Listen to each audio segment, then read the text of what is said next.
Hello everyone and welcome to Hearts of Iron 3. This is a randomized map, as you can probably tell. The purpose, I think, of me going into this game and playing it is mainly to help new players get some form of understanding about this very complicated game.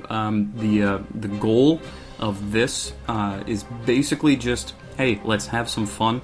I'm not trying to tell you how to win every game. I'm not that great of a player at Hearts of Iron, but I think that there's a lot of confusion and misunderstanding with how the game functions, how it works, and how you're supposed to actually play it. I've probably invested something like 3,000 hours into this game since it came out. We are playing with the random HoI3 mod. Basically allows you to randomly generate weird maps. So we're going to be playing slowly. We're not going to be aiming for world domination. And I think honestly the random map is the best way to learn how to play this game. I will include a link in the description to this mod. I am playing with the latest patch of their Finest Hour expansion, of all of the previous expansions beyond that. So this is the full, complete game with the random HoI3 mod on it. Now, I will be doing a lot of cuts, a lot of edits. I'll be jumping in and out of points that I find are relevant. A lot of this game is sitting and waiting for the right opportunity to do something. And that's not exactly, really compelling videography or gameplay or really that fun. But it is all about micromanaging everything. It's all about a lot of bar graphs and charts and spreadsheets. So it's spreadsheet the war game, if you will. So we'll be going over some basic strategies for how to play and how to win a war. We're going to be talking about some of the mechanics that are involved in this game. I'm not sure when this series will end, how long it will continue. We're probably going to try to take back our cores. You can see what provinces you have claims on in this diplomatic map mode.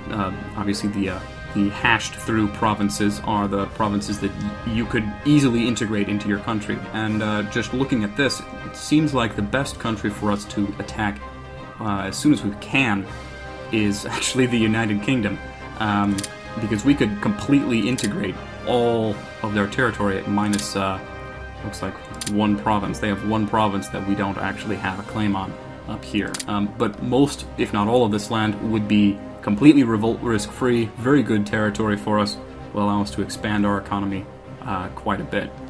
So in this randomly generated world, we play as Germany, and our capital is that province. I'm not actually going to try to pronounce that. We're gonna look in this video at the basic setup of your country once you start the game, because generally when you start the game you're left with a whole bunch of information to take in, and really not the tutorials don't do a very good job about telling you how to actually go about doing much of anything in the game. So because it's randomly generated, we started with, let's see, 122,000 troops. They're divided into 11 divisions. We have, looks like, a few armored divisions. Light armor paired with infantry, which isn't a very good pairing. And we'll, I think our first action is going to be to select all of our land divisions and move them to our capital. Strategic redeploy them to our capital. That way they can all just move, get in one province, and we can reorganize and recombine them however we need to. Before all of this is done, while the game is paused, before we unpause and actually let a day tick, we have a few things to take care of. First off, we have more efficient laws that can be enacted. That number in parentheses, the 88.2, is how much money it costs to enact that law. So even though we have a more efficient law that can be enacted, we don't actually have enough money, noted here, to enact the policy. So we'll be looking at these laws in the politics screen a little bit later on once we actually generate some revenue.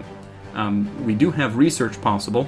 And this is because we have leadership. Every country starts out with a certain amount of leadership. In this random map, it's randomly generated. You can see where the leadership comes from by going to the Resources map mode and clicking on one of these green provinces. The green provinces are where your industrial capacity is located. There's no real leadership map mode. You just need to look at the individual provinces. It's entirely possible that one of these random provinces over here is providing us with leadership as well as resources, which you can see on the map. But generally speaking, they are focused in the green provinces. It's where the industrial capacity is. And you can see this province right here is providing us with 5.87 manpower per year and 1.6 leadership. And this leadership is used in the technology screen. This represents the capacity of your nation to do things that require intelligence, the diplomacy, recruitment of army officers, espionage on other nations, and research of new technologies for your nation. So right off the bat, we're doing just fine on officers. We are planning to expand our military, and to do that, you need to have good officer training. This game does do a good job of explaining these things in tooltips, but in general, if you're planning on expansion, you need to upgrade your officer generation. Right now, we will get 60 officers at this level, but I don't necessarily think we need to focus that heavily on officers, so I'm going to drop it down to about 6 leadership. All of this is based on your own style of play. I'm just here to sort of explain things to you. Help you make intelligent decisions about whatever nation it is you're playing at the moment. Honestly, if you're just starting out with Hearts of Iron 3 and you don't want to delve into the whole modding ecosystem, you can really get a good grasp on the game just by playing as Republican Spain. They start out in a civil war. There's no real involvement from other nations, so you don't really need to worry about diplomacy. And the majority of the fighting takes place with infantry, so you don't need to worry about really getting surrounded or breakthroughs or anything like that. It's a really simple introduction to the game. I'd highly recommend starting out as the Spanish in the base game. In terms of diplomacy, we need to take a look at the diplomacy screen to figure out where we're at. And in this random generation, the Germans are actually the head of the Allies faction. This gives us just on a general basis to all members of the Allied faction. We provide guarantees, which means that if any member of the Allied faction is attacked, we will also jump in on their side in the war. It means that we do, however, need to spend more money on consumer goods when we're at peace, but we get a little bit of a discount on consumer goods when we'll go into what consumer goods actually do later on. Our enemies are the Comintern. We're not actually at war yet, but Alaska is actually the leader of the Communist International, and Alaska gets the ability to declare a limited war, which means that they can declare war without calling in the rest of their allies. We can't do that because we're in the Allies. They get free resource gifts, which basically means they're sharing resources between the members. You don't need to pay. So if one of your allies in the Comintern needs more oil or something like that, you can just give it to them. And that's sort of the free sharing of goods. They get a bonus to their spying, and their units use 33% less supplies. So they don't require nearly as much supplies as the Allied troops. And the Axis, which is led by nationalist Spain, interesting, they can also declare limited wars, but their units also get a bonus when they're fighting in their own territory. That's called territorial pride. So invading an Axis nation is going to be more difficult. Their troops are sort of inspired by nationalistic fervor. So if we take a look at it, Alaska is actually right here. We border the Communist International leader. That's interesting. Okay, well, let's try to find Nationalist Spain. Nationalist Spain is right here. So this is going to be an interesting Europe. All of the leaders of the factions actually start in much the same location. It looks like Alaska is actually going to be fairly weak. I guess we don't know how much industrial capacity they actually have, though. So we'll go into that later. Okay, back. I got distracted. Back to the leadership screen. As the leader of the Allied faction, it is our job to influence people on this triangle to join us. And the closer they are to our end of the triangle, the more likely they are to join us in our faction.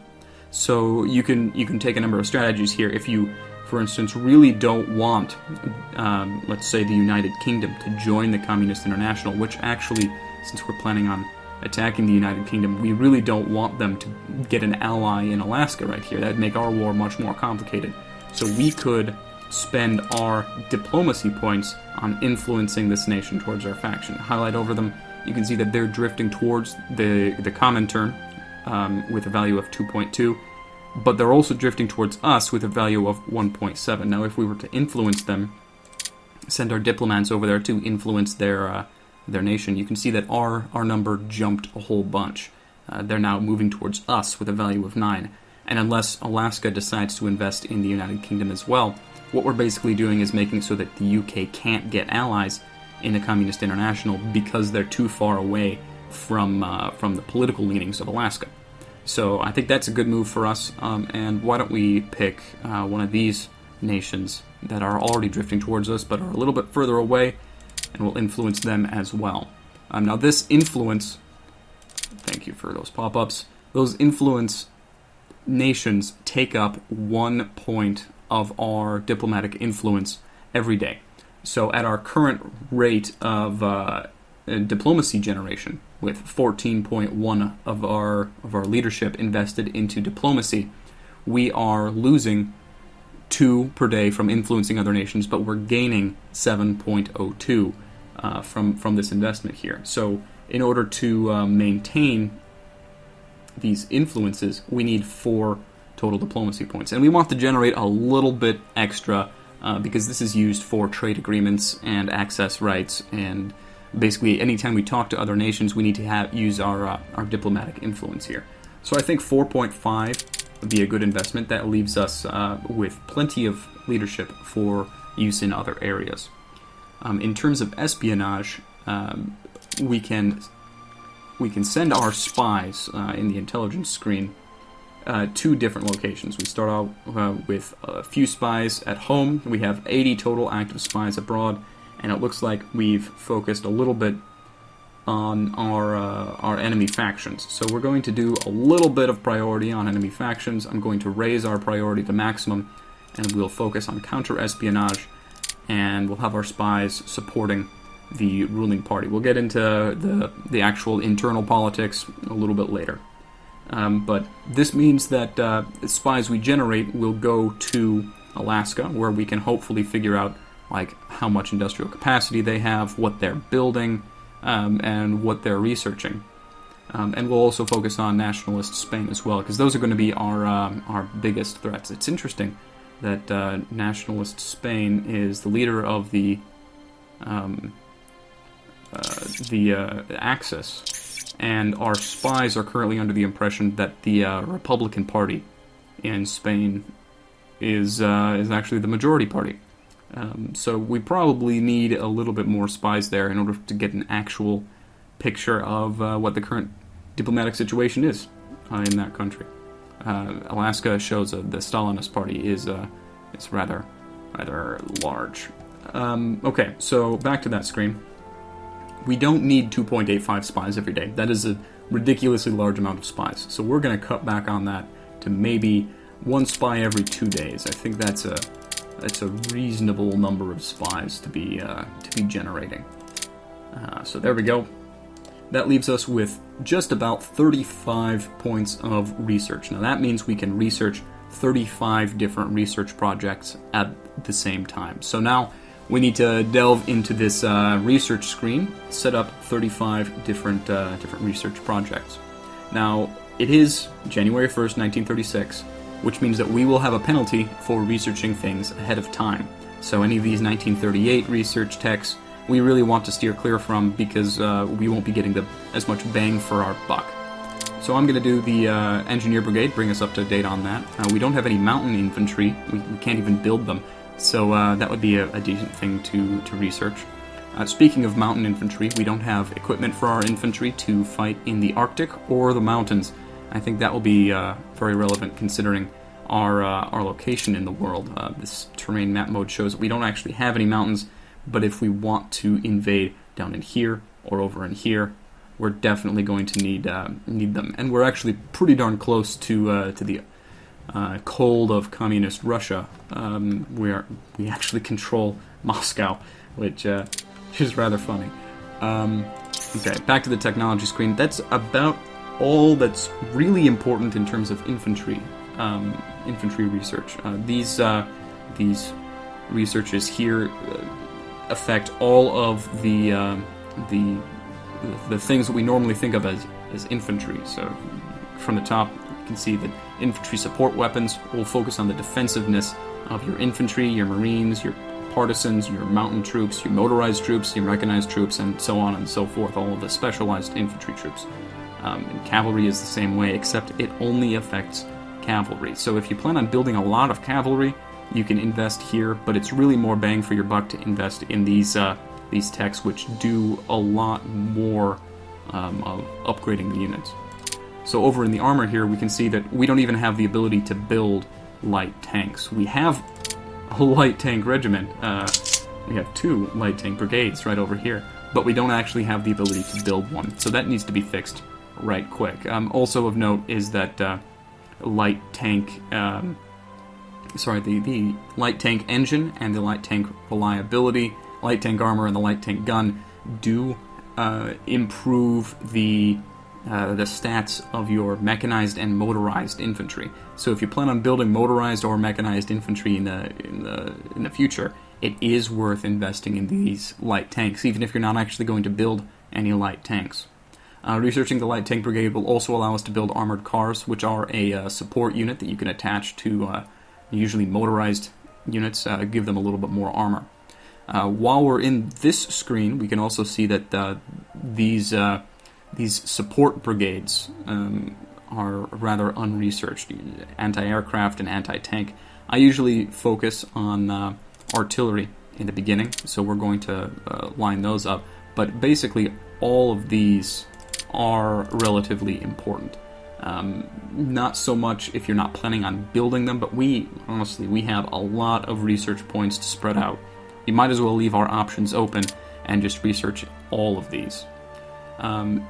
We haven't really talked about our naval position at all. We do have a coastline.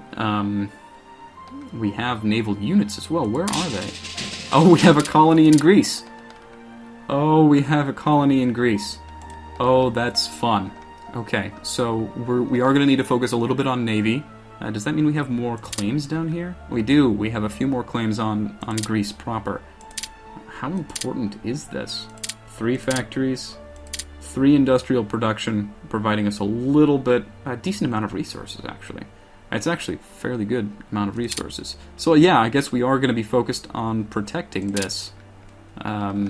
Maybe expanding, after we take over the United Kingdom, expanding down in this direction. Hopefully we can split nationalist Spain and Alaska, make it so that they can't ally against us. That's a nasty 2-front war. I'm not sure we're going to want to be fighting.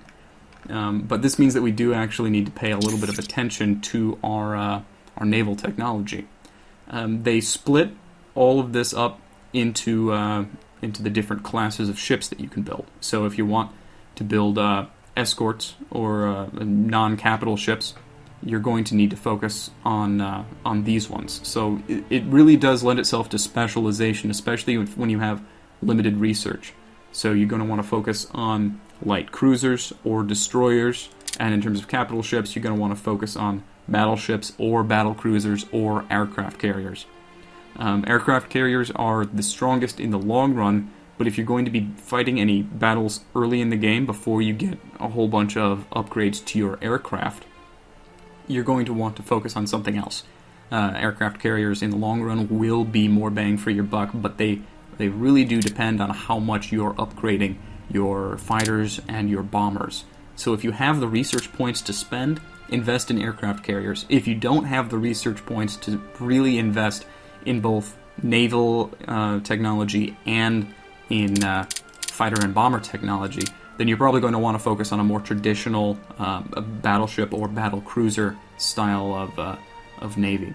So at this point, I think we're going to do the capital ship main armament. I really don't want to get too deep into the aircraft carrier tech, but I think we will do the engine and possibly the anti-aircraft armament. We're going to do a little bit of aircraft carrier just because it's power projection. You know, they can go basically anywhere, and you can be strong there.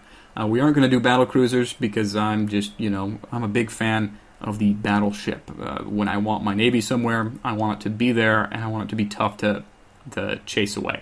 So I'm gonna invest 2 into my capital ships, and I think it is important to have good escort go along with it. So we're going to do both destroyers and light cruisers here. Why not?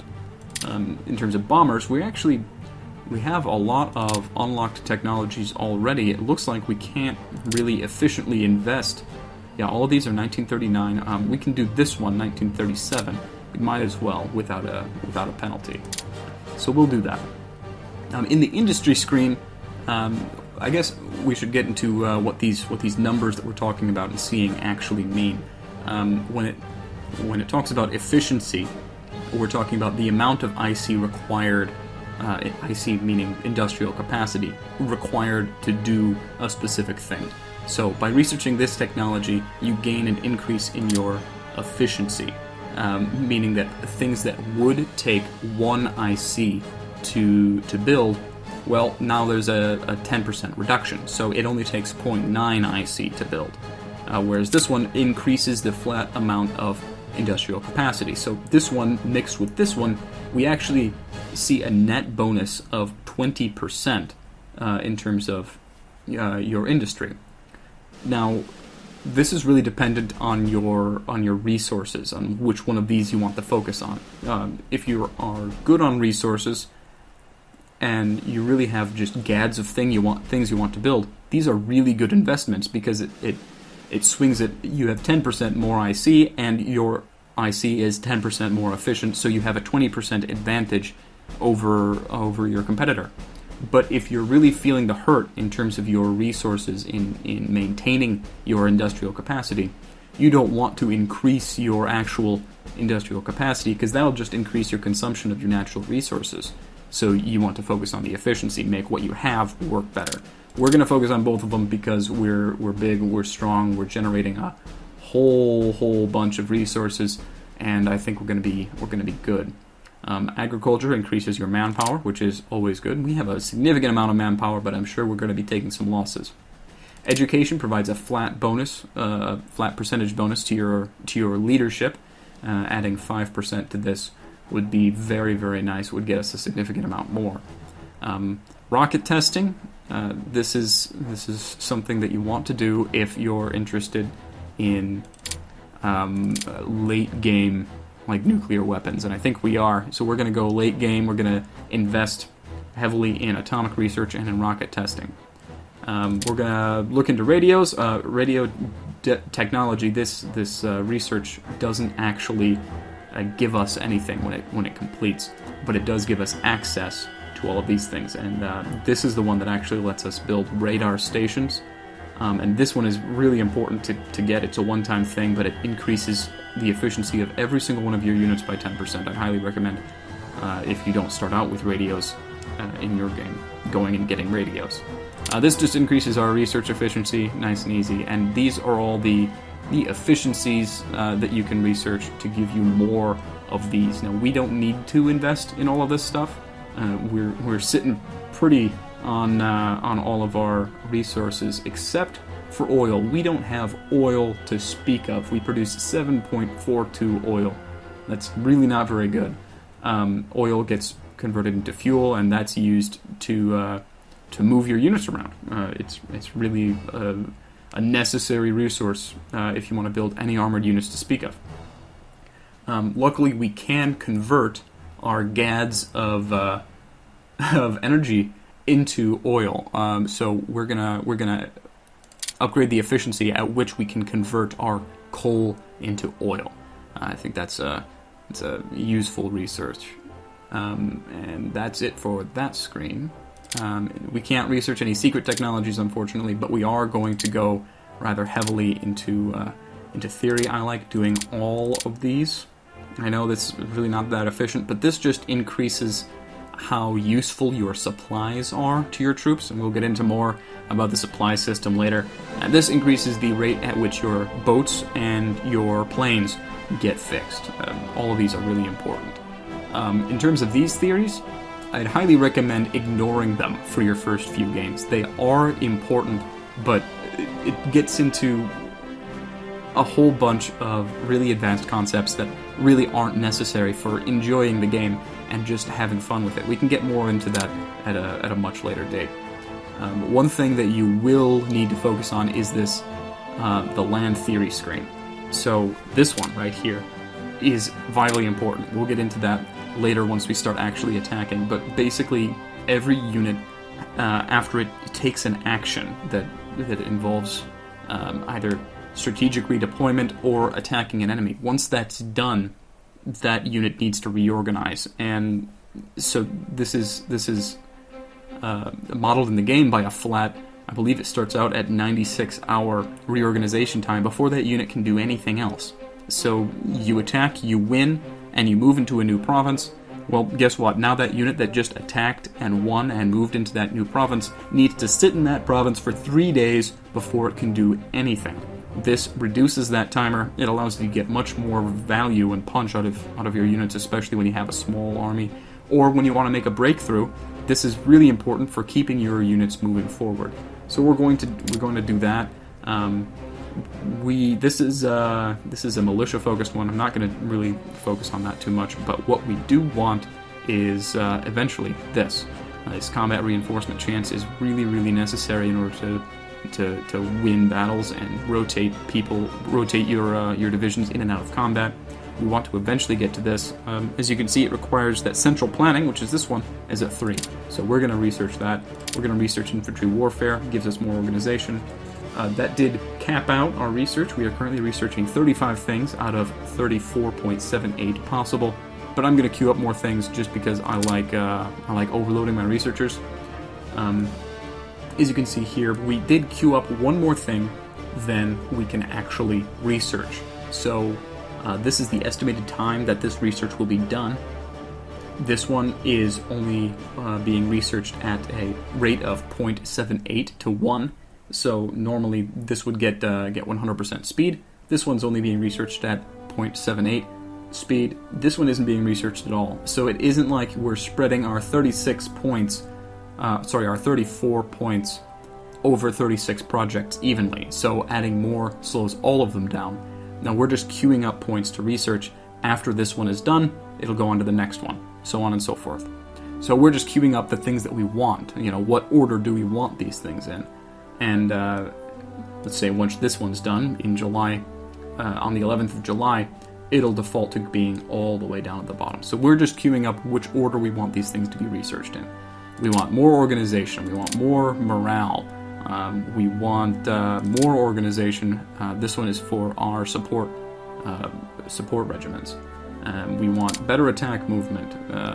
Over here in the Navy, we're not actually focusing on carriers. This is a good thing to have, but I really think what we need is, obviously we need to be able to construct convoy escorts, but we're going to be focusing on battleships and destroyers and a little bit of carriers to just balance things out. In terms of this is more like increase the organization of the fighters. I think increasing morale is definitely a good thing, but we're mostly going to leave this screen alone, at least for now. So that's it for leadership. Once again, we haven't actually unpaused the game yet. I think I'm going to cut this episode here.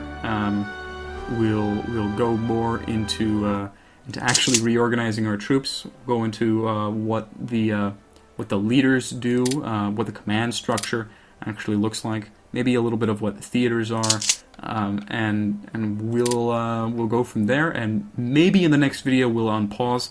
I'm not entirely sure. I hope this is helpful for everybody. But yeah, I think I'm going to cut it here. Thanks for joining me. I'll see you again next time.